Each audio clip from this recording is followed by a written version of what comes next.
On va vous présenter le cas clinique concernant les thérapies spécifiques de l'amylose AL. C'est l'histoire de Madame T, 55 ans, une charmante patiente qui nous a été adressée à Mondor en avril 2017 à la suite d'un premier épisode de décompensation cardiaque qui est survenu en décembre 2016 à Orléans.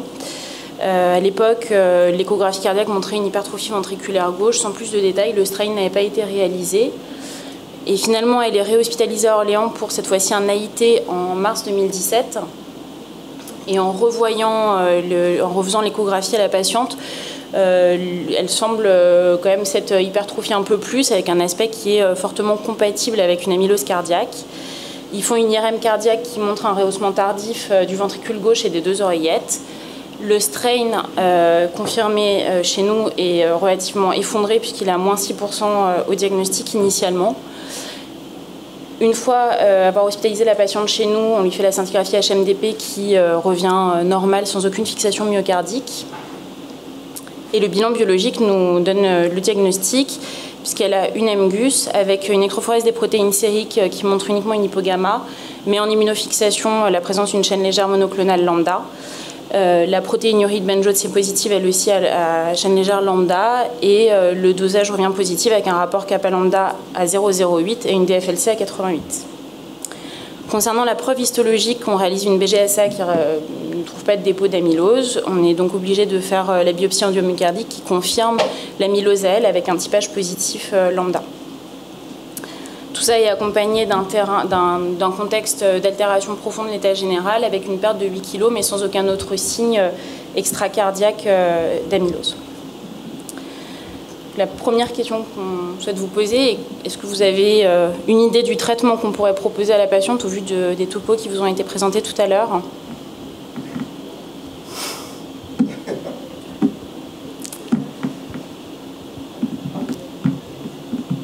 Des verres. 2 litres par jour. Déjà, l'envoyer à l'équipe d'hématologie. Voilà, tout à fait.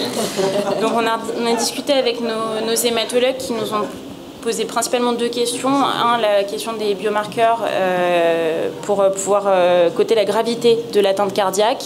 La patiente avait un pro-BNP à 7400 et une troponine à 90. Elle est donc stade 3A de la Mayo. Les autres questions étaient la présence d'un myélome associé ou non, et ça n'était pas le cas puisque les critères CRAB étaient négatifs et la plasmocytose médulaire à 1% uniquement. Donc le traitement de référence, comme on l'a dit tout à l'heure, c'est le VCD. On va revenir un petit peu sur le détail de tout ça. Alors sur l'évaluation pronostique du coup des amyloses AL, vous en avez déjà entendu parler par Arnaud Jacquard. C'est donc le stade de la Mayo clinique qui va être déterminant, basé sur les deux biomarqueurs, NT-proBNP et troponine, qui est assez simple à faire. Si aucun des deux n'est élevé, c'est un stade 1. Si les deux sont élevés, c'est un stade 3. Entre les deux, c'est un stade 2. Et donc avec une valeur pronostique très importante, ce sont des données sous traitement. Une fois qu'on a établi le pronostic de l'amylose AL, reste à établir le contexte de la gammapathie monoclonale et son pronostic. Donc là, on a les critères CRAB qui vont nous aider à définir s'il y a un myélome associé ou pas. Ça va avoir une importance pronostique, avec donc 4 critères, la calcémie, le rein avec la créatininémie, la présence d'une anémie ou la présence de lésions ostéolytiques, qu'on recherche historiquement par des radiographies standards du corps entier, maintenant de plus en plus par un scanner low dose. Si vous faites un PET scan pour une autre raison, ça c'est validé aussi. Et puis, quand on est dans un contexte de myélome, il va y avoir des myélomes dits plus agressifs qui vont eux-mêmes être associés à un moins bon pronostic, qui sont ceux avec une plasmocytose médulaire de plus de 60%, un ratio de chaînes légères impliquées sur non impliquées à plus de 100, ou la présence de 2 lésions en IRM ou plus qui font plus de 5 mm.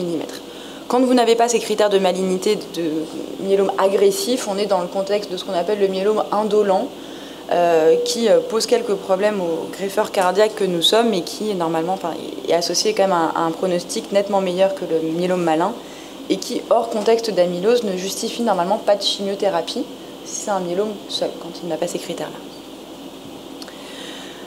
Donc le VCD, c'est le traitement de référence pour les amyloses AL en stade 3, donc c'est bien le cas de notre patiente. C'est un traitement qui est efficace sur le plan hématologique, comme vous l'a présenté Arnaud Jacquard, avec dans le papier Princeps une réponse complète qui était obtenue dans environ 65% des cas, Dans les séries qui ont été faites depuis, c'est même plus que ça. Il y avait cependant un petit souci avec une toxicité cardiaque décrite, notamment avec les inhibiteurs du protéasome comme la Velcade, avec des morts subites qui étaient décrites, donc sans savoir si c'était des morts subites rythmiques, par dissociation, par trouble de conduction, mais en tout cas plusieurs cas qui étaient rapportés dans la littérature. Les patients qui ont été traités chez nous en stade 3 entre 2010 et 2014, ils sont 67. On en a perdu 26, donc 39%. On voit que c'est une maladie grave, hein. On retrouve le mauvais pronostic de ces stades 3. Ce qui nous a franchement interpellés, c'est que 11 sont décédés pendant le premier mois de traitement de mort subite. Et c'est vrai que là, on se dit, qu'est-ce qui se passe ? Est-ce que c'est le traitement qui fait mourir ces patients ?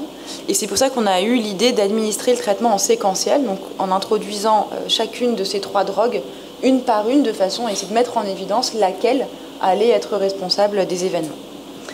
Donc pour ça, en collaboration avec nos hématologues, on a donc administré le traitement en commençant par la dexaméthasone, puis en rajoutant l'endoxan, puis en mettant le Velcade, qui était censé être dans la littérature celui incriminé avec une toxicité cardiaque, en dernier, et donc un schéma vraiment séquentiel d'administration.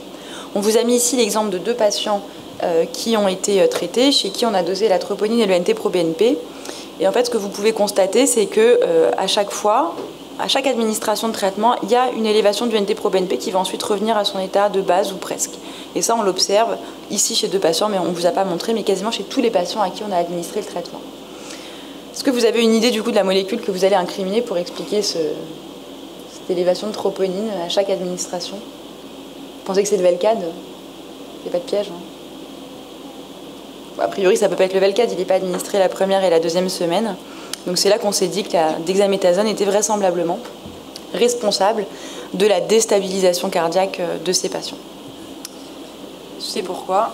Et donc on a administré à notre patiente du VCD, mais selon le protocole inverse cette fois-ci au vu des résultats d'amylotox, en administrant à J1, C1 le cyclophosphamide, puis la semaine suivante cyclophosphamide plus Velcade, puis la semaine suivante VC plus la dexaméthasone. Avec initialement la dose conventionnelle qui est de 20 mg à J15 puis J16. Malheureusement, elle a fait un premier épisode de décompensation cardiaque très précocement, puisque 2 jours après la première administration de dexaméthasone, elle prend 2 kg avec l'apparition d'œdème des membres inférieurs et il a fallu qu'on la diurétique. Au cours de cette hospitalisation, pour le premier jour de la chimiothérapie, on a profité pour lui implanter un défibrillateur au vu des résultats qui vous ont été présentés un petit peu plus tôt. Déjà parce qu'elle avait la dysfonction systolique avec le strain vraiment effondré et d'autre part sur le potentiel effet rythmique des chimiothérapies, donc avant l'administration du Velcade. Et donc on a poursuivi la suite des chimiothérapies avec le J21 de la première cure, avec une dose réduite de dexaméthasone cette fois-ci pour voir si elle avait une meilleure tolérance. Sauf que ce n'était pas le cas. Elle a refait une décompensation cardiaque à J22 du début de la chimiothérapie, avec cette fois-ci une décompensation cardiaque un peu plus sévère avec un retentissement hépatique et rénal. Donc on était face à une patiente très probablement intolérante à la dexaméthasone du fait de la fragilité, de l'importance de son atteinte cardiaque. On a malgré tout poursuivi le protocole VCD en administrant des doses réduites de dexaméthasone pour les 2 premiers J de la deuxième cure. Et malgré ça, à J10, elle a refait un 3e épisode de décompensation cardiaque. Donc là, on est à 1 mois et demi du début du traitement. Et donc la question qu'on peut se poser, c'est que demander aux hématologues qui nous aident à prendre en charge cette patiente pour l'adaptation du traitement au vu de ces épisodes de décompensation cardiaque répétés et rapprochés. Alors là, l'hématologue, il a demandé commençons avec la militaire. On ne les avait pas encore parce qu'on nous demande de les faire qu'à J1 de tous les cycles. En tout cas, non, la réponse hématologique était bonne au début de ces deux. Elle répondait. Et après le premier cycle, elle avait répondu. Oui, partiellement, bien répondu. Est-ce que vous avez une idée ? Je continue tout pareil.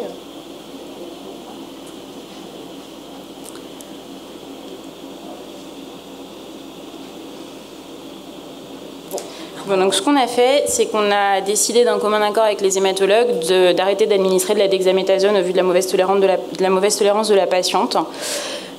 Et on a poursuivi la chimiothérapie sans dexa pendant 8 cures au total, sans plus jamais lui réadministrer de dexaméthasone.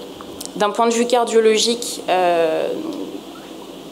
elle a continué, enfin en tout cas elle ne s'est pas améliorée de manière évidente sur les biomarqueurs, parce que le NT-proBNP reste élevé tout au long de la chimiothérapie, malgré une baisse qui n'est pas significative de la troponine.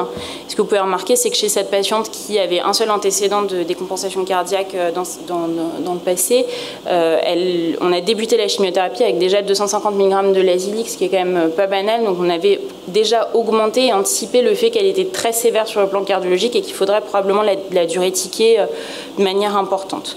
Et au cours des différents cycles de chimiothérapie, on a eu en permanence besoin d'augmenter les doses de Lasix. D'un point de vue, toujours sur le plan cardiologique, ce que vous pouvez remarquer, c'est qu'elle a refait à nouveau 2 autres épisodes de décompensation cardiaque après le 5e cycle et le 8e cycle de chimiothérapie. D'un point de vue hématologique, vous avez la réponse à la question de tout à l'heure, c'est-à-dire que c'est une patiente qui est extrêmement bonne répondeuse puisque les chaînes légères lambda diminuent et diminuent très précocement. Déjà à C3, on est en réponse complète avec une normalisation totale des chaînes légères lambda et de la DFLC. Et en ce qui concerne l'atteinte cardiaque, vous avez à gauche l'atteinte initiale avec l'échographie cardiaque que je vous ai montré tout à l'heure et le strain, et à droite, 8 cycles plus tard, on peut remarquer que la fraction d'éjection en Simpson-Biplan s'est altérée, mais principalement le strain global longitudinal s'est franchement altéré puisqu'il est passé de 6 à 4. Et donc, qu'est-ce qu'on peut lui proposer à cette patiente dans le contexte? Et quelles sont les questions qu'il faut se poser avant de réfléchir à ce qu'on va lui proposer? On ne va pas vous le dire.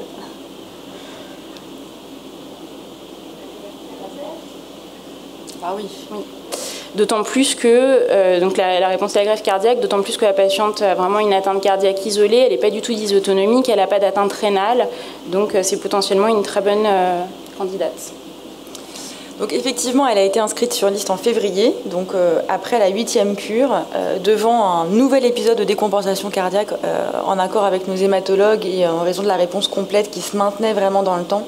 On n'a pas fait le 9e cycle qui était prévu et on a arrêté la chimiothérapie à ce moment-là de façon à pouvoir l'inscrire sur liste et tenter de l'amener à la greffe sans nouvel épisode de décompensation, donc avec un état d'immunosuppression et général le plus préservé possible.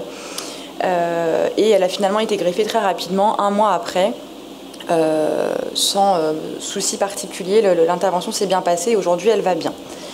Et le traitement antiplasmocité avec Alors elle n'a pas eu de daratumumab puisqu'elle était en réponse complète sous VCD seule. Donc c'est une question qui aurait pu se poser si on n'avait pas eu de réponse hématologique suffisante. Mais en tout cas, elle, étant en réponse complète sous VCD, on n'a pas proposé de compléter par du daratumumab.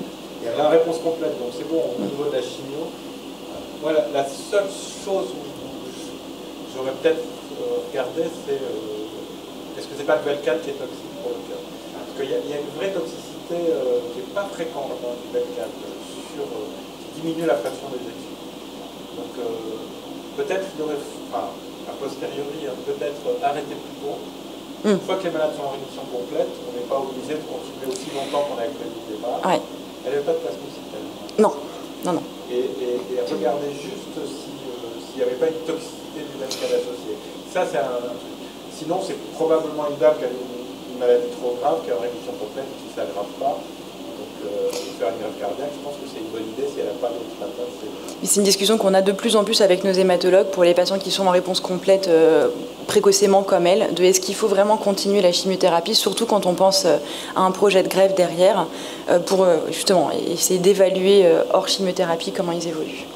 Et ça, c'est pas trop cytopénion, mais si vous faites d'autres molécules qui vont vraiment baisser les globules blancs, vous risquez de vous retrouver le lendemain de la greffe avec 200 blancs. Et ça se passe pas toujours très bien. Ça, c'est pas confortable.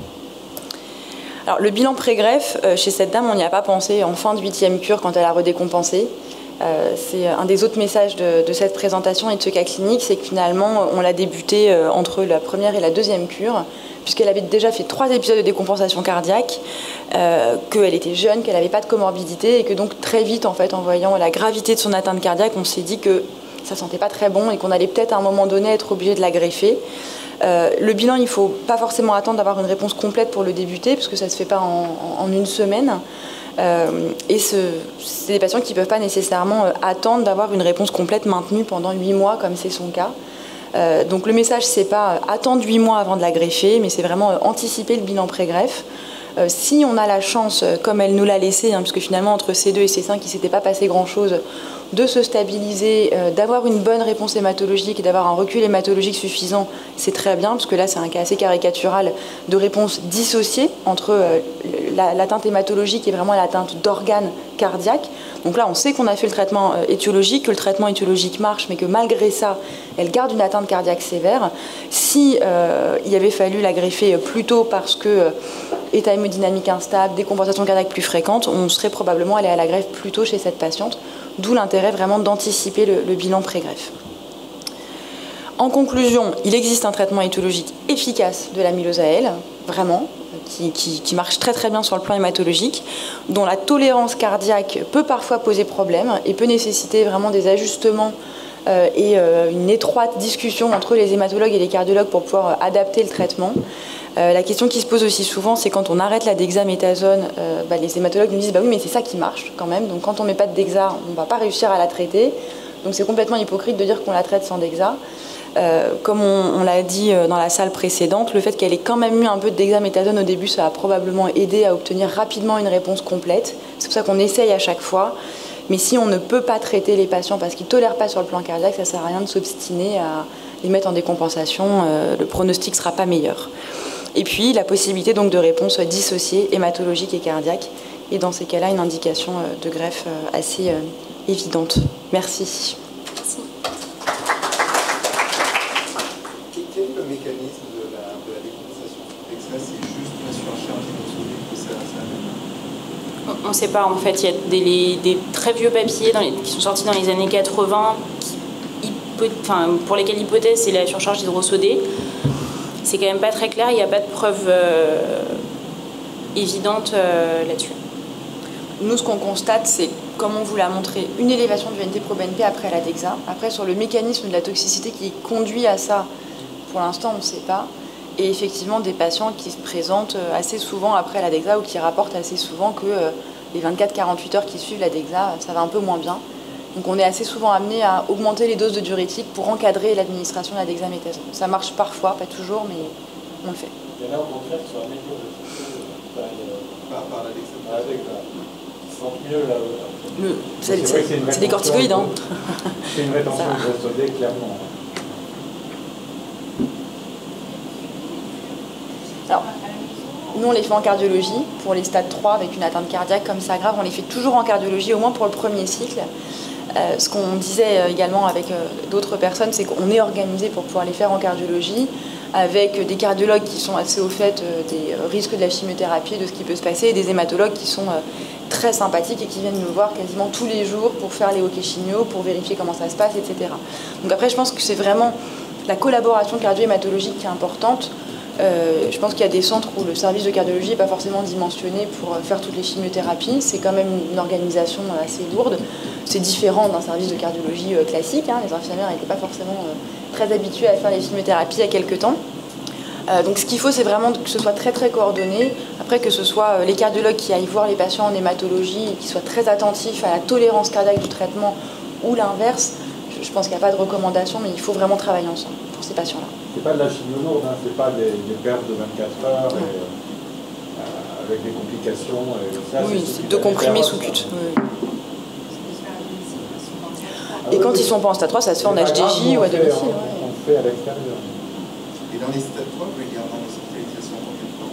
Alors en pratique, en général, ils sont hospitalisés pendant tout le diagnostic et jusqu'à la première chimiothérapie. Donc il reste une dizaine de jours en pratique, le temps d'avoir la preuve histologique, les RCP. Et puis dès qu'on a les RCP et la preuve histologique, le lendemain, on commence la chimio. Et puis on les garde en général 24 heures après l'administration et ils reviennent toutes les semaines donc pendant le premier cycle en hospitalisation en cardiologie. Sous réserve qu'il n'y ait pas de raison de les garder parce qu'ils sont en décompensation non contrôlée, évidemment, dans l'inter. Après, c'est difficile. Celui qu'on vous avait envoyé pour une greffe qui s'est pas faite, il avait fait l'arrêt cardiaque quand il revenait pour la deuxième cure à l'entrée de avant qu'on est rentré, pouf, on a récupéré. Il faut les faire sortir, on ne peut pas les garder 3 mois. Non. C'est des patients qui ont un mauvais pronostic, il faut quand même qu'ils passent un peu de temps chez eux aussi.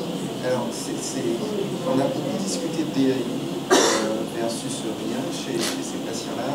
C'est peut-être bien que Soulève parle de son cas, du coup, si on parle de défibrillateur. Ça marche.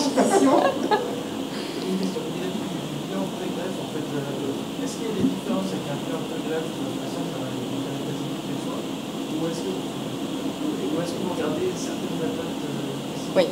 Alors sur le bilan pré-greffe cardiaque, c'est le cathé droit, et puis après c'est standard, parce que c'est comme toutes les cardiopathies, on essaie juste de se dépêcher un petit peu parce qu'on sait que ça peut vite mal se passer.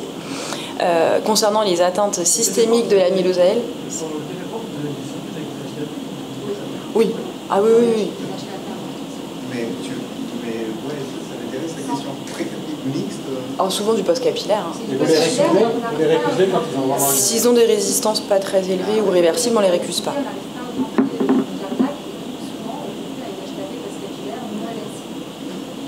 Mais ils ne sont pas forcément récusés parce qu'on a un test de réversibilité qui n'est pas toujours très efficace. Pourquoi les amyloses, peut-être pas les amyloses AL, mais les amyloses transthyrétines, on a l'impression que quand ils décompensent souvent sur le bord droit, le gauche. Je sais pas, on l'observe aussi, si ça peut te rassurer. C'est vexant. Et pour finir de répondre à ta question, Damien, du coup, sur les atteintes systémiques de l'amylose, il y a effectivement des choses qui nous font récuser les malades, notamment une atteinte digestive sévère ou une atteinte dysautonomique sévère. L'atteinte rénale, comme l'a déjà dit Soulève tout à l'heure, ça peut être un projet de bigreffe en fait, qui répond à la question.